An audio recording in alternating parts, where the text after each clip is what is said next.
तो चलिए दोस्तों, हम लोग अगला कहानी थोड़ा-सा आगे बढ़ाते हैं कि उसके बाद क्या होता है।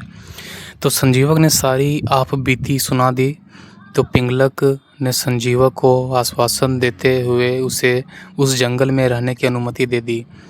पिंगलक ने कहा, मित्र, मेरे भुजपंजर से रक्षित होकर कहीं मत डरो, सब स्वच्छंद रहो और नित्य हमारे समीप में आ जाओ।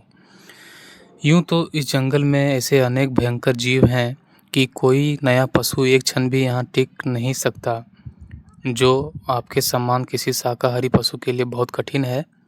किंतु आप हमारे मित्र बन गए हैं, अतः आप कोई चिंता ना करें।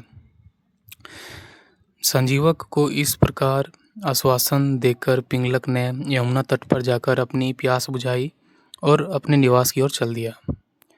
उसी दिन से दमनक को राज्यभार सौंपकर पिंगलक अपने मित्र संजीवक के साथ ही अपना समय व्यतीत करने लगा।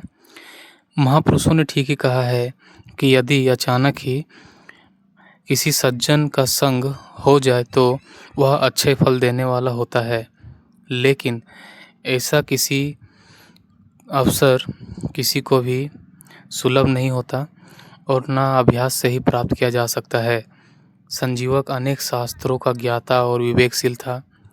उसने अपने ज्ञान से थोड़े ही दिनों में मूढ़मती पिंगलक को इस प्रकार बुद्धिमान कर दिया कि वन के धर्मों से अलग कर ग्राम्य धर्म में लगा दिया, और वह पिंगलक भी अब सदाचारी बन गया था। अधिक कहने से क्या लाभ। संजीवक और पिंगलक में इतनी गहरी मित्रता हो चली थी कि वे दोनों एक ही एकांत में बैठकर शास्त्र चर्चा करते थे। अन्य मृगजन दूर ही रहते। इतना ही नहीं, करकट और दमनक को भी प्रवेश की अनुमति नहीं थी। अतः पिंगलक द्वारा पशुओं का वध न करने से उसके शिकार का बचा खुचा ना मिलने के कारण दोनों करकट और दमनक भी धीरे धीरे उनसे दूर हो गए। क्षुधा रूप रोग से व्याधि हुए वे दोनों एक ही दिशा में स्थित हो गए। कहा है, जिस प्रकार एक वृक्ष के सूख जाने पर पक्षी उसे छोड़कर दूसरे फलों से लदे वृक्ष पर चले जाते हैं, उसी प्रकार पेट ना भरने पर नौकर चाकर भी स्वामी को छोड़कर चले जाते हैं। यदि आजीविका न मिले तो सेवक कुलीन और मर्यादा का निर्वाह करने वाले राजा को भी छोड़ने में देर नहीं लगाते, किंतु सेवकों को समय पर वेतन और पुरस्कार आदि देने वाले राजा के कठोर होने पर भी सेवक उसे छोड़कर कहीं अन्यत्र जाने की सोच भी नहीं सकते। यह नियम केवल सेवकों पर ही नहीं अपितु सभी लोगों पर लागू होता है। जहाँ लोगों का पेट भी नहीं भरता, वहाँ कोई किस प्रकार टिक सकता है। पेट की आग ही सबसे बड़ी समस्या है। इस प्रकार सेवक संपूर्ण जगत को परस्पर भक्षण के निमित्त समाधि उपायों के द्वारा स्थित रहते हैं। जिस प्रकार देशों पर राजा रोगियों को वेद, ग्राहकों को वणिक, मूर्खों को पंडित, असावधानों को चोर, गृहस्थियों को फकीर और कामियों को गणिका और सब लोगों को शिल्पी साम दानिदी द्वारा लगाए पासों से रात दिन देखते रहते हैं, अर्थात सब उनकी शक्ति से जीते हैं। पेट की आग के कारण ही शिव जी के गले में पड़ा सांप और कार्तिकेय के वाहन मोर, गणेश जी के वाहन चूहे को अपना आहार बनाना चाहते हैं तथा मोर को पार्वती का वाहन शेर खाना चाहता है। जब शिव जी के परिवार की यह स्थिति है तो साधारण लोगों के विषय में भी कल्पना की जा सकती है। अभिप्राय यह है कि पेट की आग को शांत करने के लिए सब कुछ किया जा रहा है।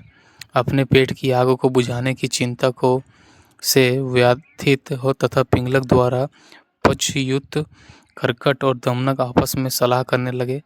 तब दमनक ने कहा, करकट, पिंगलक तो संजीवक की संगति में पड़कर अपने काम की भी उपेक्षा करने लगा है और हमारे अन्य बंधु भी यहाँ से चले गए हैं। अब हम क्या करें? करकट बोला, मित्र, तुम्हारा स्वामी तुम्हारी बात को सुनता नहीं है, फिर भी मेरे विचार से उसे सही मार्ग पर लाने के लिए तुम्हें प्रयत्न करना चाहिए। नीतिकारों ने कहा है कि राजा द्वारा सलाह को सुनने पर मंत्री को चाहिए कि वे राजा को सचेत करे। धृतराष्ट्र द्वारा उपेक्षित किए जाने पर भी विदुर ने उन्हें समझाने का प्रयास करना छोड़ नहीं दिया था। और देखो, जिस प्रकार हाथी के मदोमंत हो जाने पर महावत को कोसा जाता है, उसी प्रकार राजा के कर्तव्य मुख हो जाने पर मंत्रियों को दोष दिया जाता है। तुमने इस घास खाने वाले संजीवक की पिंगलक से मित्रता कराकर स्वयं ही अपने पाँवों में कुल्हाड़ी मारी है। दमनक ने मान लिया कि उससे सचमुच गलती हो गई है, इसमें मेरा दोष है, स्वामी का नहीं। कहा भी गया है कि जिस प्रकार भेड़ों के झुंड में आ जाने से गीदड़, आषाढ़ भूति के झांसे में आ जाने से देवदत्त और अन्य स्त्री के स्थान पर बंध जाने से दूती अपने ही दोष के कारण संकट में पड़ गए थे, उसी प्रकार मैं भी अपने विनाश के लिए स्वयं उत्तरदायी हूँ। करकट ने पूछा, इन तीनों की क्या कथा है? तो दमनक बोला, मैं सुनाता हूँ, तुम ध्यान से सुनो। तो दोस्तों, आज के लिए बस इतना ही। ये कहानी कथा तीसरी जो थी वो पूरी हो चुकी है। अब कथा चौथी हम लोग कल पूरा करेंगे। तो मैं आशा करता हूँ आप लोग सीखे होंगे कुछ नया। तो धन्यवाद, आज के लिए बस इतना ही। कल अगली स्टोरी में मिलते हैं।